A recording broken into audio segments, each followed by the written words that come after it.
the things that we take for granted in ourselves are the most valuable things. And the reason we take them for granted is because we can't see how valuable they are. Welcome to Holy Fractional, the podcast dedicated to elevating the role and success of fractional workers everywhere. I am your host, Andrew Graft, here with my co-host, Todd Hines. Holy Fractional, the future of work starts here, and it starts now.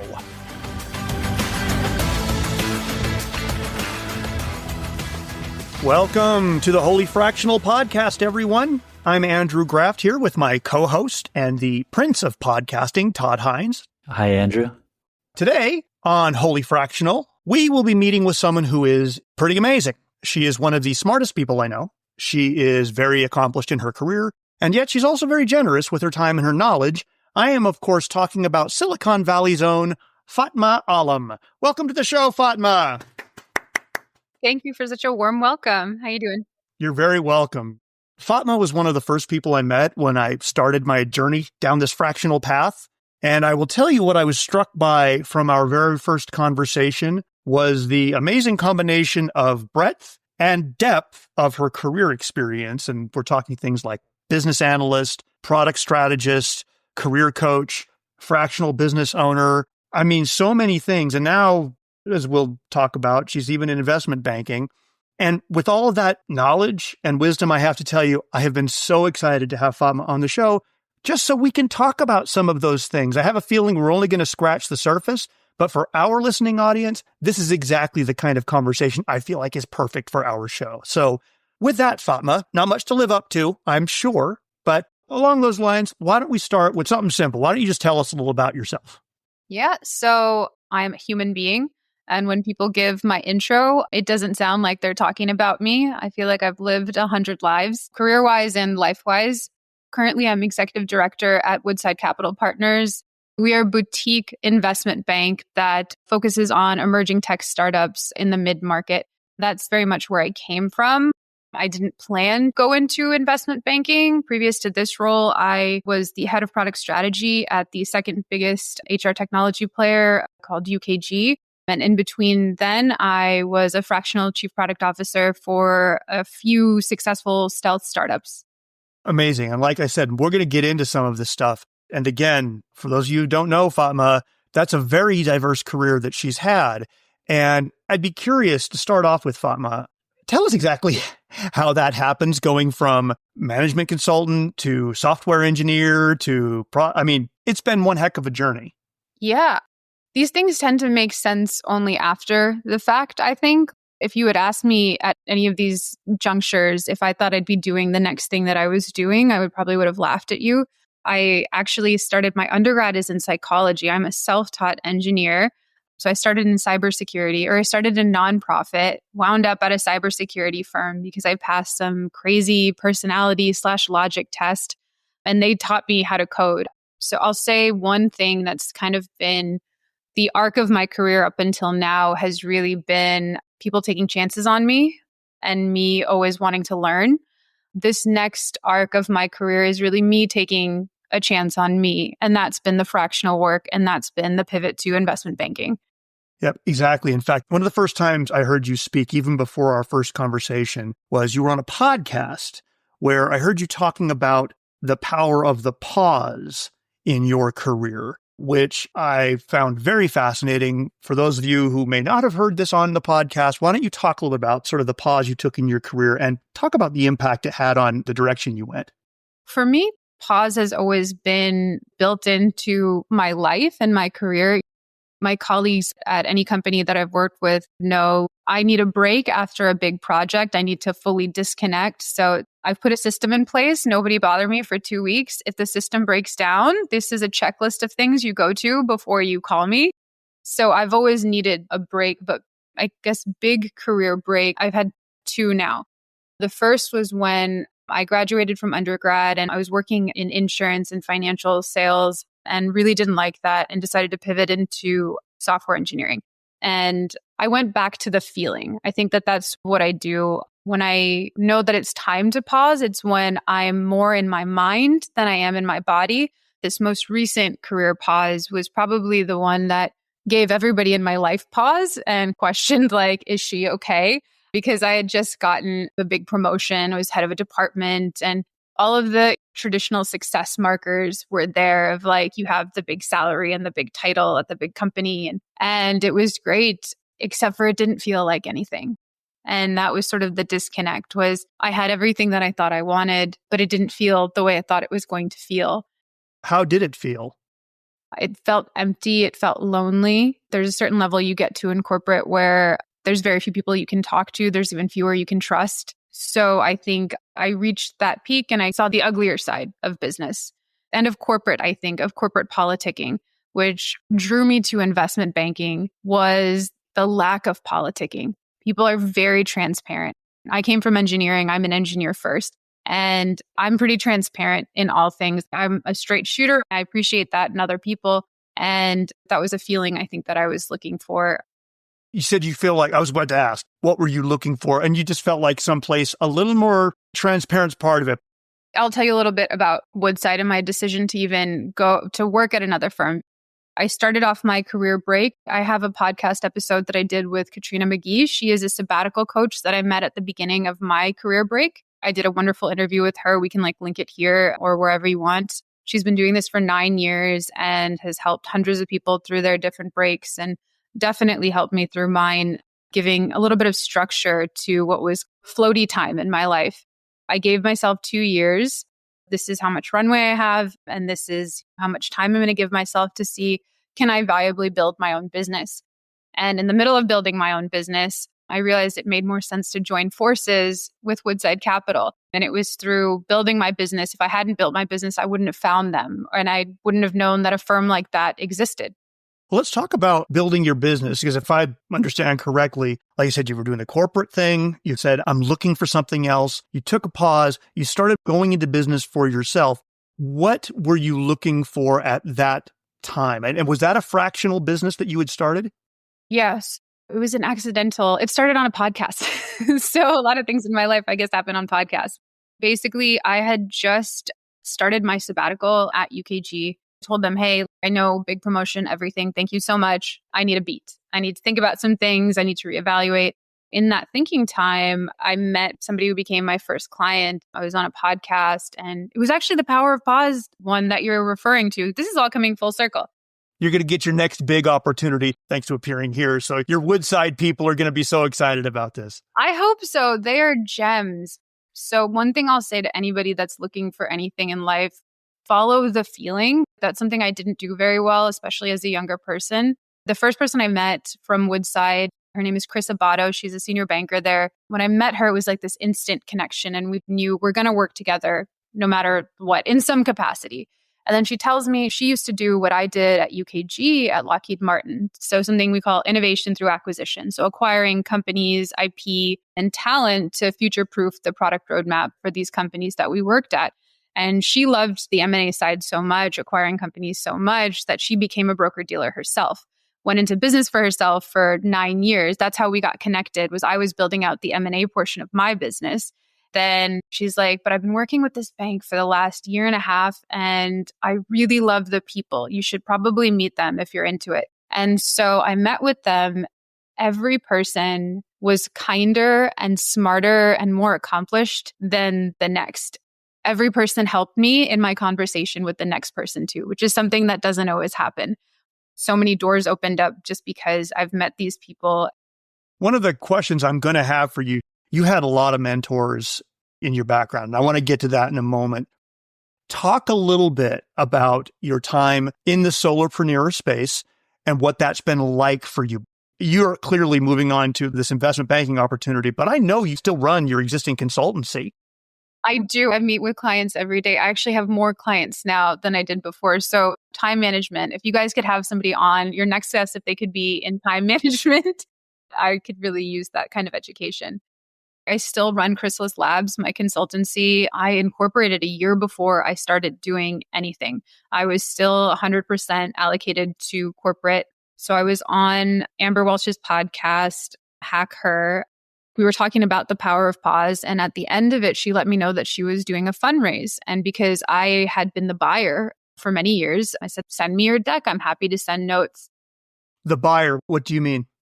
Meaning I was on the buy side of M&A. So as far as I would be not acquiring her company, but I had vetted many companies like her and I knew what the buyers would be looking for, what made a good pitch deck, what made a good pitch in general, what are different things that she could highlight about her technology or her idea that would stand out to strategic buyers and financial buyers.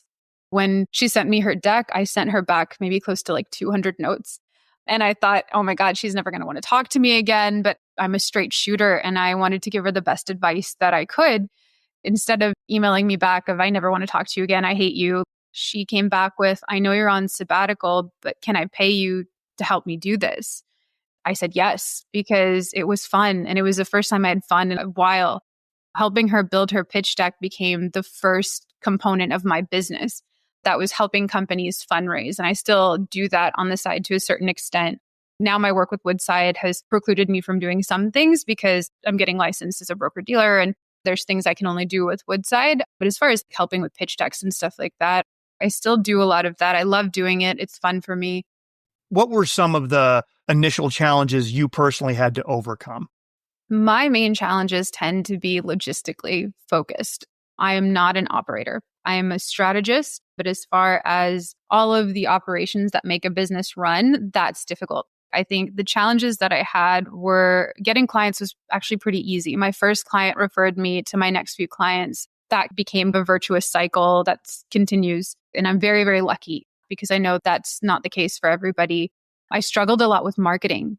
About this time last year, I realized that most businesses, you can only grow based on referrals to a certain extent. You're going to need to scale at some point. And so I had to invest in my marketing education.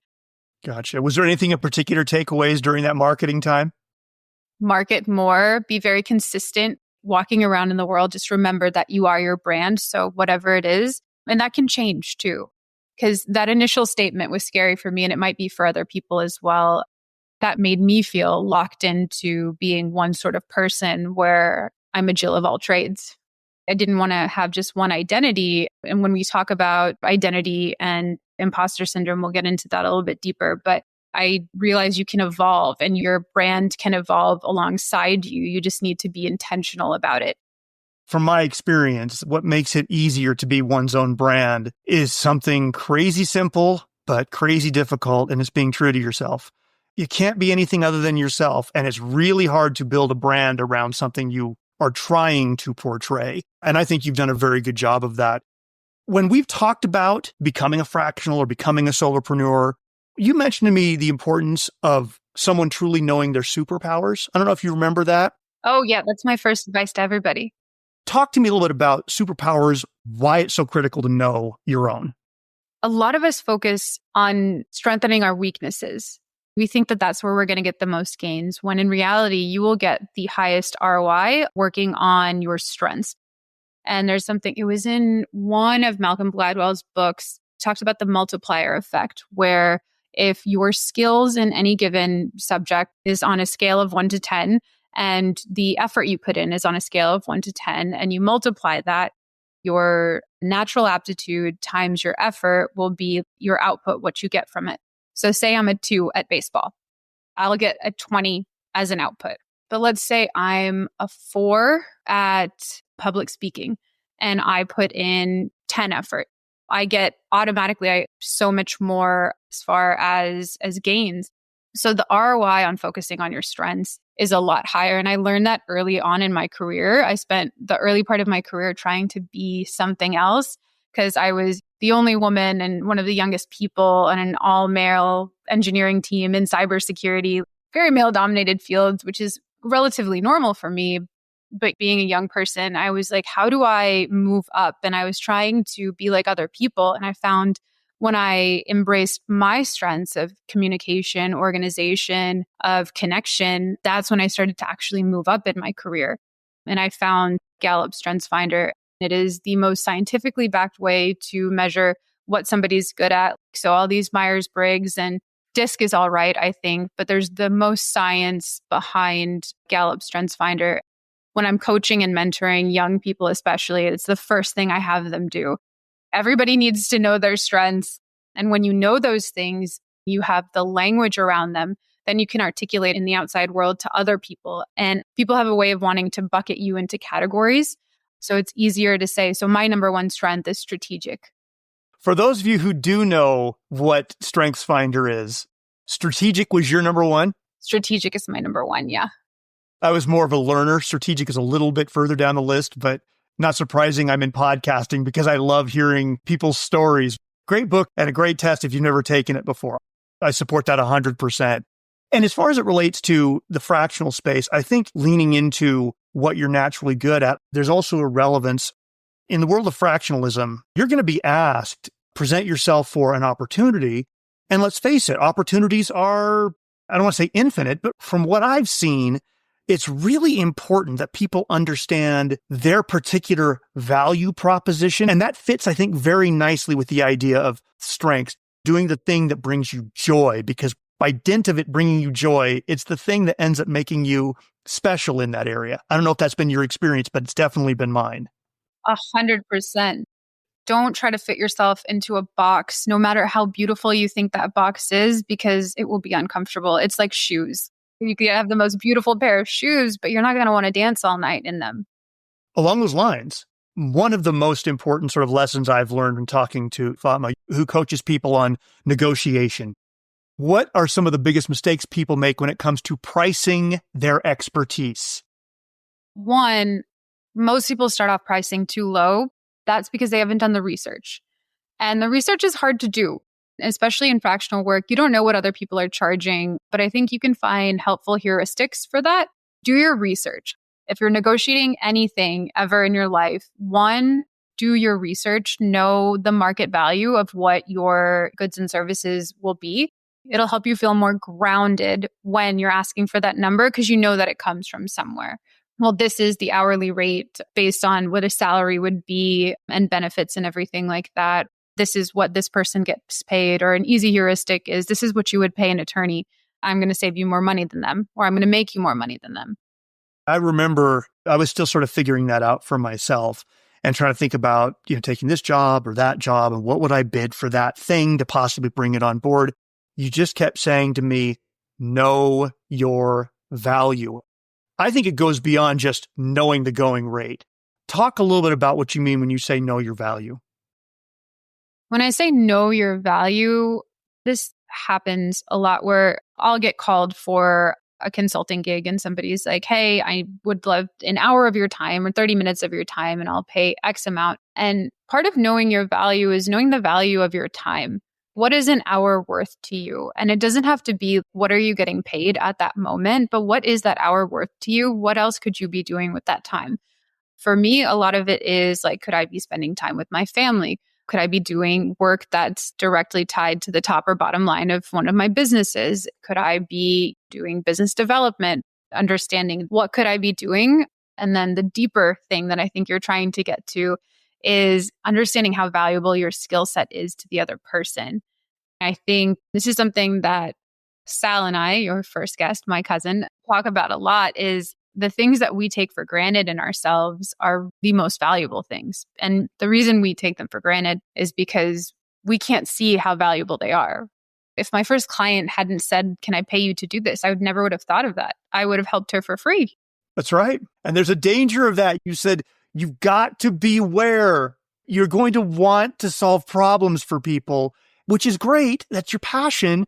But there's a danger of giving away what you love for free because you didn't consider the root of your value. It was very telling for me. I think what a lot of people do is because it comes so naturally, they do give it away for free. But then at the end of the day, they don't have what they need to give it away anymore. What is your baseline? What do you need as far as compensation, as far as benefits to have a healthy, happy, complete life that where you feel stable enough to give to everybody in that way? We can't give from an empty cup. And that's part of knowing your value too, is how do I maintain my own stasis from that very neutral place, give to other people as much as I can. And you gave me a very practical bit of advice. I was thinking out loud and talking about, well, okay, there's this potential opportunity out there. Maybe I had to just price it in such a way. And you were like, I wouldn't lower your standards just to stay busy. just not worth it. It's easier said than done sometimes. I know there are times when You need the money you need the money, right? Exactly. or you need the validation. That's really real too. I actually just talked a friend off the ledge in the exact same way of she was about to take on what looked to me to be a difficult client. And that is coming out to Woodside.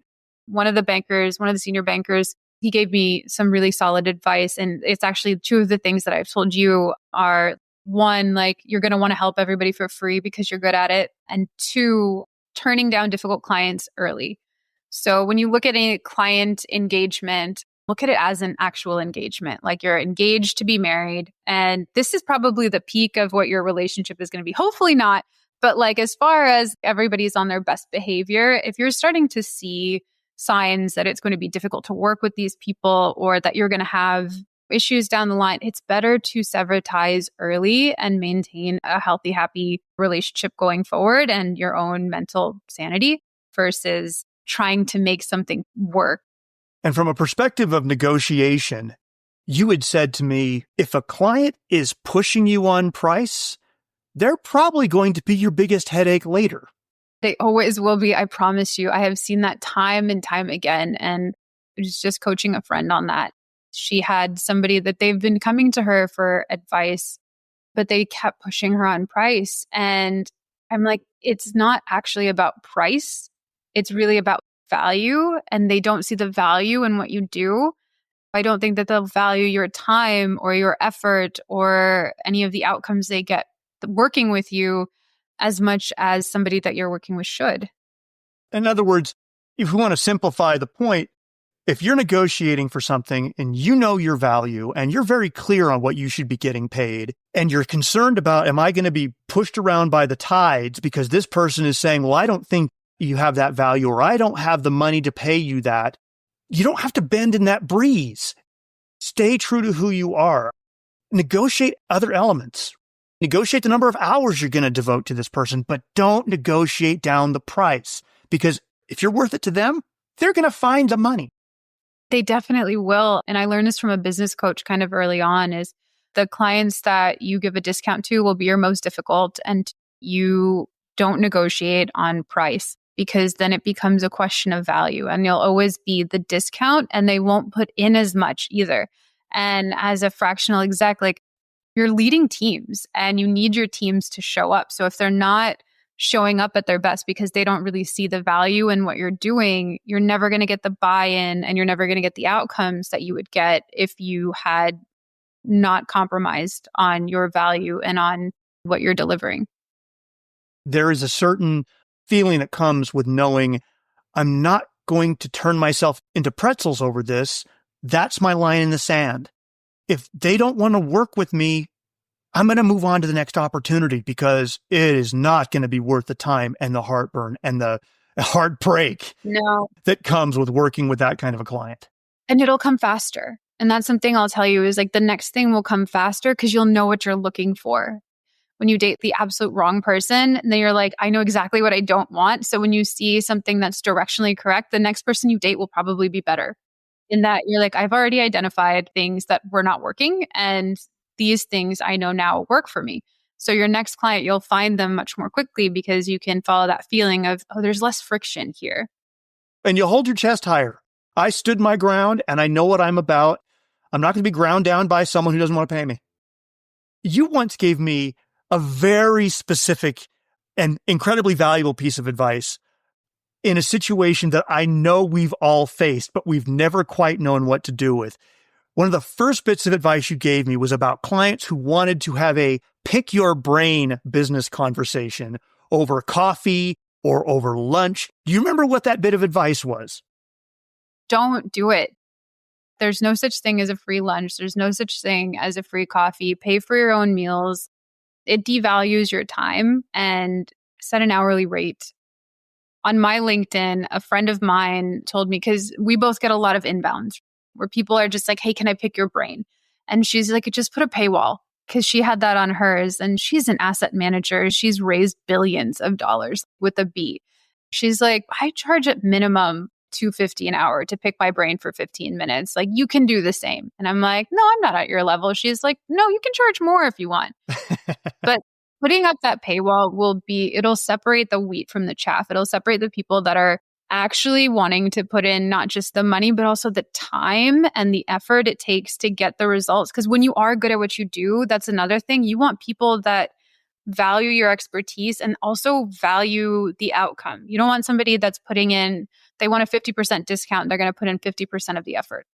And if you're in a networking situation and you find yourself in a circumstance where now you are at lunch with a potential client and now they are picking your brain, what do you do? And the answer you gave me at the time was the question strategy, the discovery strategy. Oh, yeah, that's true. You find yourself in that circumstance, start asking questions and keep asking questions. And this is not your phrase, but my phrase, which was run out the clock. Because at the end of that time, you can say, let me get back to you with an answer. But I just remember the lesson was you're going to be tempted to give away knowledge because, like you said, you love solving problems. And you're right there being given an opportunity to solve problems over coffee. The way you get out of that, questions, questions, questions. A very practical strategy. I don't know if you ever had to use it yourself, but I have used that since we've talked. I'm so glad.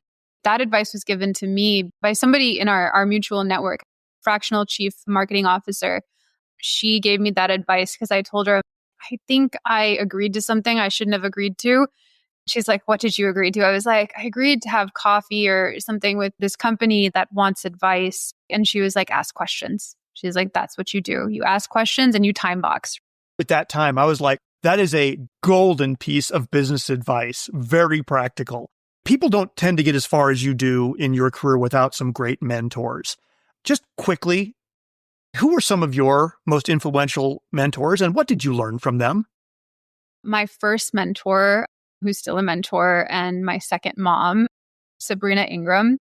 When I was in financial sales a million years ago, she was my manager and became my mentor. And I was a very young person selling very expensive things and basically being trusted with people's life savings, essentially, like with their entire retirement. Sabrina really gave me guidance as to how to win trust and how to really communicate and bridge that gap and to translate. And she's still my mentor. I still call her when I need things. And when I moved into investment banking, the first thing she said was, are they going to set up a mentor for you? Because you're going to need one. And I was like, I don't know. And then I joined the bank and they're like, we set up a mentor for you. And I'm like, oh, goodness. More businesses should do that. I have to tell you, I am convinced more businesses should do that. It helps tremendously. And even at UKG, I have so many and still that I talk to this day. And now some of my mentors are my friends and they send me business. We had talked about this and I was very transparent with you in saying you have a presence and a confidence and you're very comfortable speaking your mind. And I asked, have you always been this way? And you had said, actually, no. Talk about your experience finding your voice. I was a very shy, quiet kid. Growing up, my grandma was my best friend. My parents are both very social. And so they were at social engagements all the time. There was always some party, some function, some gala, something going on. And I never wanted to go. The only way to get around my parents was to kind of go to my grandma and ask, are you going to go to this party or are you going to stay at home and read?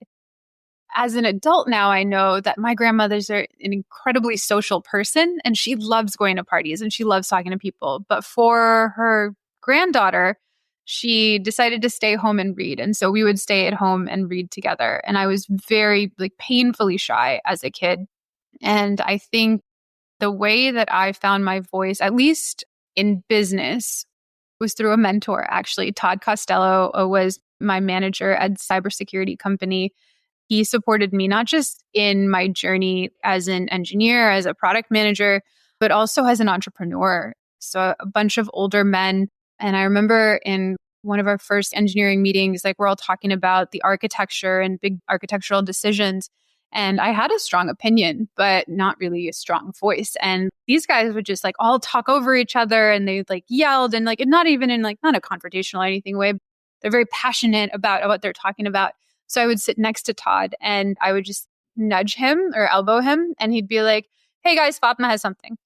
That was not sustainable. So eventually giving me that entryway, that's kind of progressed throughout my career now too. And as I've become a more senior leader, it's interesting because people know my tells and they're like, Fatma has something to say. She hasn't said it yet.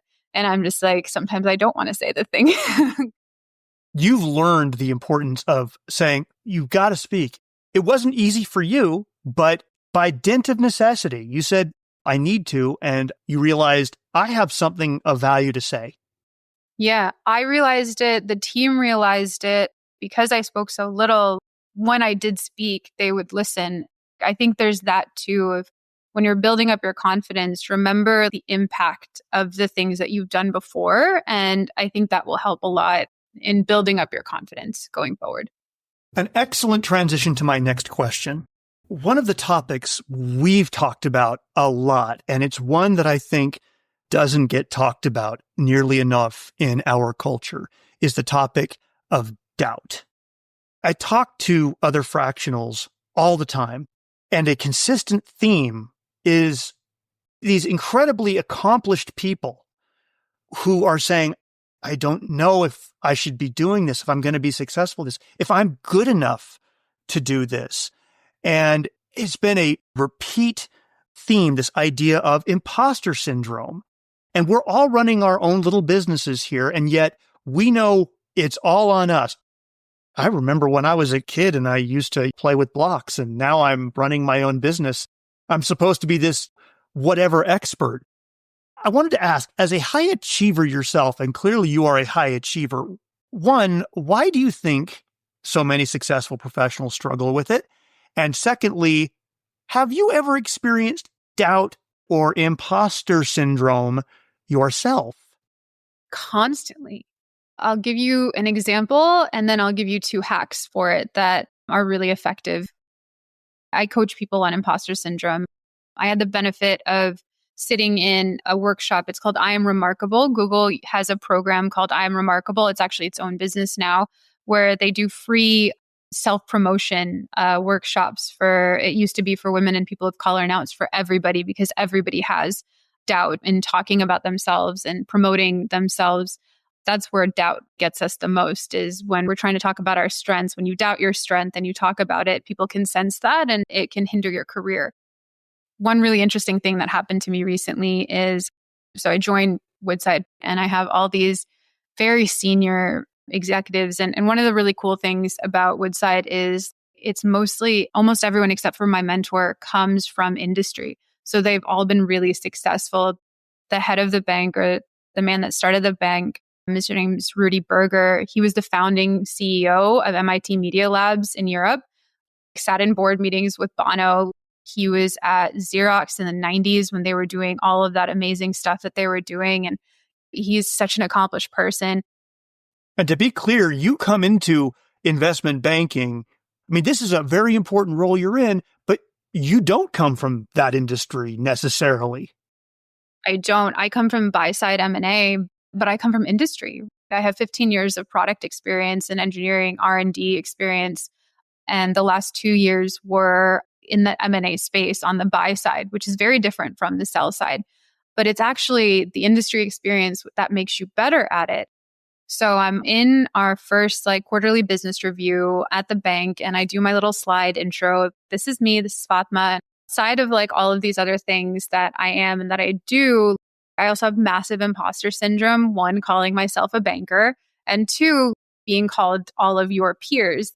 There's a lot of PhDs and all sorts of degrees from every single, you name, in Ivy, Cambridge, or in Oxford, or just any prestigious school. Everyone, it's logos galore. Feels pretty daunting, I would imagine. It does. And I said, I have massive imposter syndrome, even calling myself your peer. And then Rudy's like, I still have.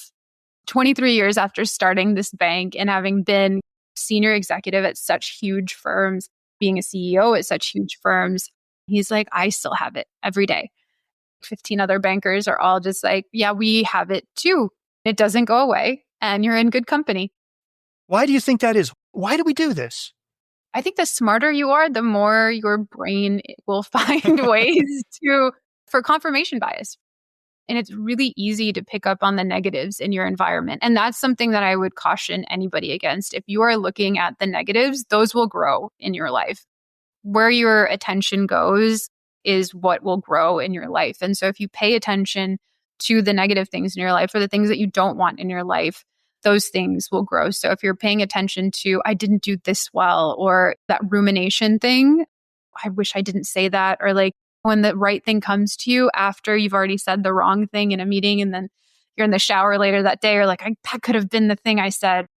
Beating yourself up about it is never useful, or rarely useful, I'll say. For anyone who is struggling with it, and I have a feeling it's most everyone who's listening today, what are some tools you use to overcome imposter syndrome? I have two things that I use to overcome imposter syndrome. The first thing is I make a list of my accomplishments. A professor of mine in business school told me to create a Fatma's Awesome folder in my email because I did really well on an exam. And he's like, save this in the Fatma's Awesome folder. And he was like, in life, you should do that. When you get a compliment or something, just forward it to this folder, or make a list or a Google sheet of any time you get some kudos or social validation for the things that you're doing. And that has been incredibly helpful to go back to when I feel I'm not good at this, or when my resume doesn't feel like me. I'm like, oh no, but this person said that I was really helpful in this. This is the tangible business outcome in like dollars. I was struggling with, can I help a company build a partnership? And I'm like, I had broken records with UKG and Google. We had a partnership. We co-developed a product together. I was the lead on it. And we broke records with co-sell on both UKG and Google side, which was unheard of. And I was doubting myself, can I build a partnership? And it's like, I can build very successful partnerships and I can build products across, different ecosystems. But having those metrics, I think, is really helpful. And if you haven't created that folder, don't despair. Make the list now. There's probably a million things, if you think about it, that you yourself are responsible for some good thing that's happened. Oh, or crowdsource it. I was coaching a lot of people on salary negotiation. Talk to the people that see you and that know you.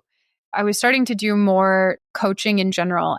And I was talking to a friend of mine and I'm like, I don't know if I really have results. And my friend's like, you helped me double my salary last year.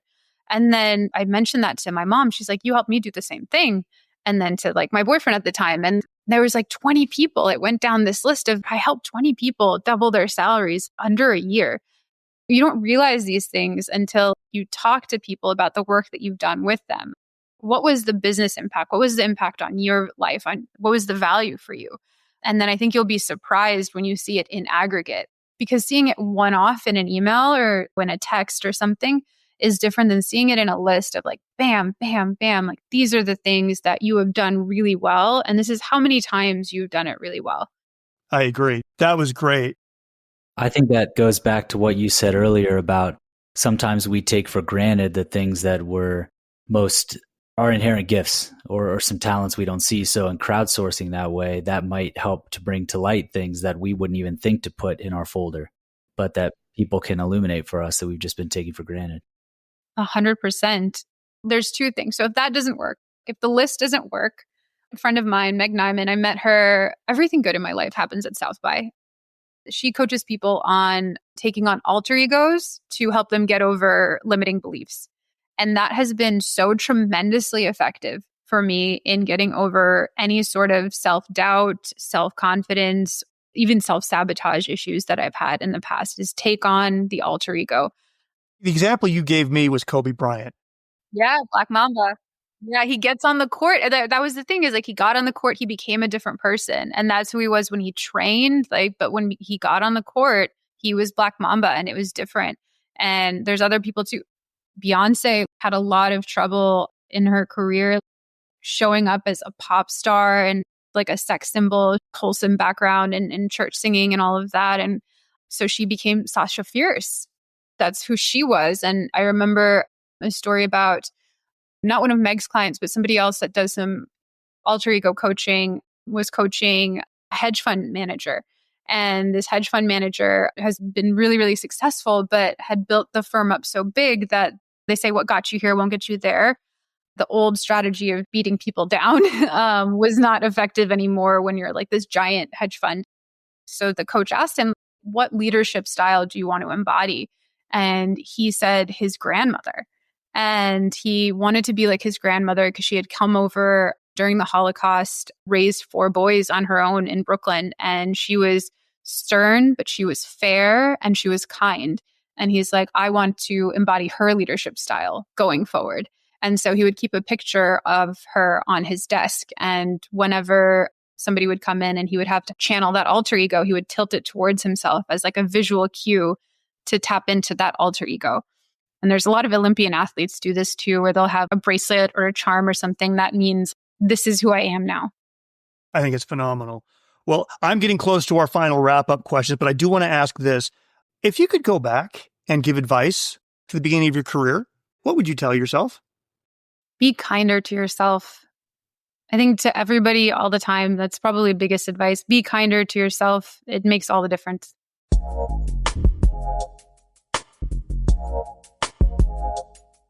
We're going to wrap this up with what we call the lightning round of questionably fractional questions. It's the same series of questions we ask all of our guests. And I want to start with this one. What is your one favorite piece of software, app, or technology, something you use all the time and you can't live without it? Software, app, or technology? I would like to say there's none, but Google Maps. I could not navigate my way out of a parking lot. So I think Google Maps is probably top up there for me. Fantastic. I think this next one's going to be very hard for you. What is your favorite or your most influential business book? Business book. Wow. Can I say a book that's not about business, but that's helped me in business? You can. Sal did it. Why not? You should do it too.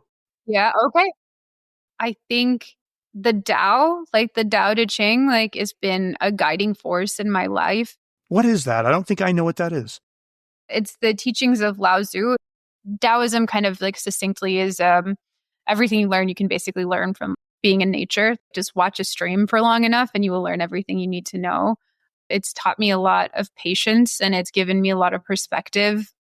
It's given me the power of pause. So that's probably the book that changed my brain the most when it came to business, because I needed something to calm my brain down. My strategy brain gets excited. And so Taoism has been a grounding force for me. Awesome. Tell us, what was your all-time favorite vacation or place to visit? That's a really hard one. I'm a big traveler. Been to I think 40 plus countries now. We're not here to ask easy questions, Fatma. I know. I see that now. I think Bali, as cheesy and whatever it is, but I did not want to leave. I just graduated grad school and me and my cousin went. And as you can see, I do a lot of things with my family, including crash their podcast. But another one of my cousins, she and I had just graduated from our masters and we're going to Bali for a month. I think it was week 2 that the two of us looked at each other and we're like, are we going to leave this place? Do we have to leave? Can we figure out a way to make this work? Can we live here? But it's one of those places where the locals believe that it's the center of the universe. And I completely understand why. There's a calm in Ubud that I've not found in any other place, I don't think. That's fantastic. If you could go back in time, what profession would you have loved to attempt, whether you were successful at it or not? I'm still going to attempt this one, fashion design. That's always been my first love. I didn't apply to university. My mom did for me. I applied to fashion school, got in. My parents said no, and I went to university because my parents didn't think fashion was unacceptable for a young lady to do as far as making a living. We'll put a little pin in a future show to bring you back on, talk about your fashion expertise. Okay. I don't know if I have any expertise. I just have a love and a passion for the subject. So It's same thing. As far as I'm concerned, no difference. Simple question. What's the best piece of advice you've ever received or lesson that you've learned in your entire life? What would you leave behind if this were the last lesson you had to give somebody before sailing off into the sunset, off to Bali? I think it is the best business advice. Be kind to yourself, to other people. It makes the world better. It makes everything easier. Just be kind. If you can be anything, be kind. Sometimes it's hard. A therapist of mine gave me a really good analogy for being kind versus nice. And he said, it doesn't feel nice when somebody tells you your skirt is tucked into your underwear, but it's the kind thing to do. And sometimes you need to tell somebody that their underwear is showing, and it's the kind thing to do. So be kind. I love it. Last question. Where can people learn more about you and your work? They can learn more about me on my LinkedIn. I do have a website, chrysalislabs.org, and you can reach me there. With that, we come to the end of another edition of Holy Fractional. I want to thank our guest, Fatima Alam, for appearing on the show today. I also want to thank the world's best co-host and my partner in part-time, Todd Hines, for making this journey with me. And thank you to all of the listeners joining us out there. Until next time, stay healthy, stay safe, stay fractional.